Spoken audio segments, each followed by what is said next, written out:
Impecable, Javi. Bueno, nos metemos de lleno en las 3 de las 3, a esta hora un poquito con retraso, pero valía la pena, el urgente nos convocaba.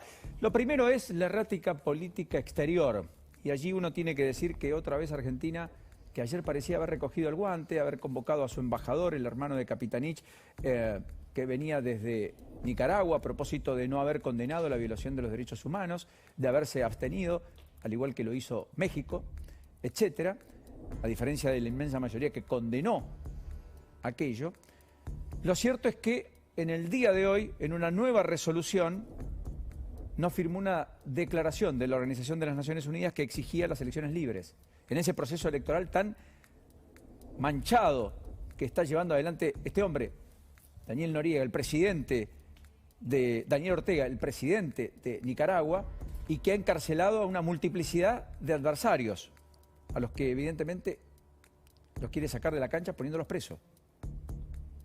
Lo suscribieron a este acuerdo para pedir elecciones transparentes, libres, 59 países, pero el gobierno volvió a alinearse con México para evitar sumarse al planteo.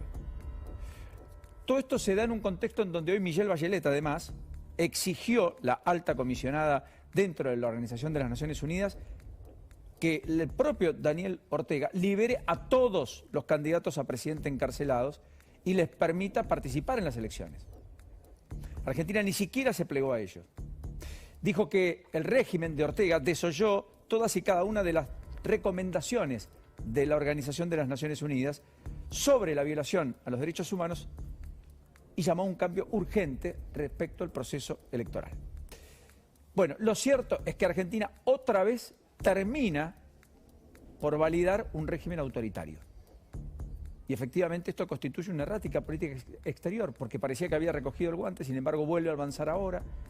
Es el mismo gobierno que manda a Massa a tener diálogos con la administración Biden. Es el mismo gobierno de un presidente que va a Europa a reunirse con mandatarios europeos para acercar posiciones con el Club de París y el Fondo Monetario Internacional. Es el mismo gobierno cuyo presidente como primer viaje al exterior va a Israel y después condena a Israel en medio del conflicto con Hamas, ameritando el repudio de la comunidad israelí. Es el mismo gobierno que al mismo tiempo firma acuerdos estratégicos geopolíticos con China, con Rusia, pero después va a reclamar a Estados Unidos, que es el principal actor, que le dé un respaldo político para una negociación que entiende es más política que económica y en sí destrabar el acuerdo de facilidades extendidas por caso con el Fondo Monetario Internacional.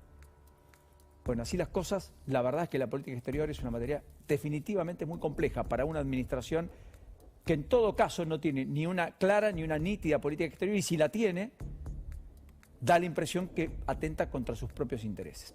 O quizás refleje el propio interés del gobierno. Vaya a saber uno, el tiempo dirá. Vacunas, tercera dosis. ¿Qué dijo Carla Bisotti? Bueno, esta mañana confirmó que efectivamente ninguna opción como la que habían planteado desde el comienzo está dejada de lado y que efectivamente la idea de una tercera dosis contra el coronavirus es una posibilidad. Es lo que Gran Bretaña está haciendo, es lo que Israel parece encaminado a analizar y es lo que muchas comunidades y países están viendo. El problema que emerge allí en este contexto es: tenemos solo un poco más del 8% de la población con 2 dosis. ¿Cómo hacemos para llegar a una tercera dosis si eso fuera lo necesario? En particular para aquellos que se vacunaron, la inmensa mayoría, entre los que estamos, varios de los que estamos aquí, con Sputnik V. Aquella que además no está autorizada aún por la Unión Europea y por lo tanto los argentinos no podemos, en principio, viajar, salvo que seamos esenciales, a Europa. Privilegio que ostentan otros. Sí, los que están vacunándose, por ejemplo, ahora con AstraZeneca. Recuerden que la variante Delta, que es la más importante de circulación viral en el mundo, que es mucho más contagiosa, que es más letal en edades más jóvenes de las que habíamos visto en la primera ola, etcétera, la variante Delta requiere una inmunidad completa. La primera dosis que ayudaba a inmunizar y que bajaba fuertemente la cantidad de pacientes en unidades de terapia intensiva y por tanto reducía a la mínima expresión la letalidad, frente a la variante Delta aparece o resulta endeble. Con lo cual, por eso los países salieron y se lanzaron a hacer una vacunación de la segunda dosis más rápida. Acortaron la brecha de 12 semanas a 10 semanas como España y así muchos otros países. y están llegando a niveles muy altos de vacunación. Bueno, en la Argentina todavía esa decisión no está tomada, se sigue vacunando con mucha fuerza con primeras dosis, no tanto con segundas dosis. Ayer nomás se inocularon menos de 200.000 dosis, que a propósito el fin de semana debe crecer muy fuertemente el ritmo de vacunación. Ahora las vacunas están, lo que hay que hacer es aplicarlas, 300, 350.000 por día, no menos de 200.000 o 150.000 como ocurrió el día domingo. Insisto, la enorme mayoría de las que se dieron ayer fueron primera dosis, salvo una docena de miles de segunda dosis. Lo concreto es que si en ese contexto la Argentina requiere una tercera dosis, todo parece más lejano, no tan cercano.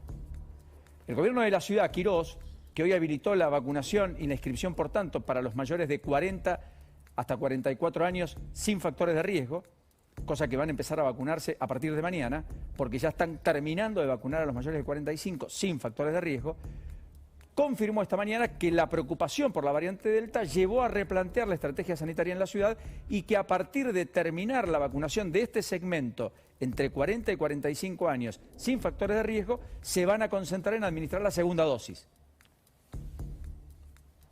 Pero esta es la inquietud reinante en términos de la política sanitaria, porque lo dijo la propia Bisotti, y fue esto. Observen. A la tercera dosis, desde el día 1 se dijo que no se sabe cuánto van a durar la inmunidad de las vacunas y siempre se evaluó la posibilidad de necesitar un refuerzo. Es lo que pasa con los virus respiratorios, las vacunas que se diseñan para prevenir virus respiratorios, la vacuna de la gripe, son vacunas que con la inestabilidad de los virus respiratorios, que tienen mutaciones pequeñas, que van generando diferentes variantes. Por eso la vacuna antigripal se hace todos los años. La vacuna antigripal no dura más de 12 meses su inmunidad y necesita además reformularse porque cambia el virus de la gripe. Siempre desde el inicio se planteó la necesidad de seguramente adaptar las vacunas por estas mutaciones que tienen todos los virus respiratorios, y el SARS-CoV-2 no es una excepción, y también la duración de la inmunidad que no se conocía. ¿Usted se acuerda de que dijimos, o que alguien habló, o que los funcionarios dijeron que iba a haber 3 dosis? Parece que Bisotti dijo, siempre sabíamos del primer día. ¿En serio? ¿De verdad, ministra? Bueno, último título, campaña en marcha. Fotos. Se las muestro en un ratito, quiero hacerlo bien, quiero hacerlo con tiempo. Me voy urgente a esta hora, antes de Lourdes, a lo que está pasando a esta hora en la ciudad de Buenos Aires. La campaña en marcha tiene que ver con la política, naturalmente, A esta hora,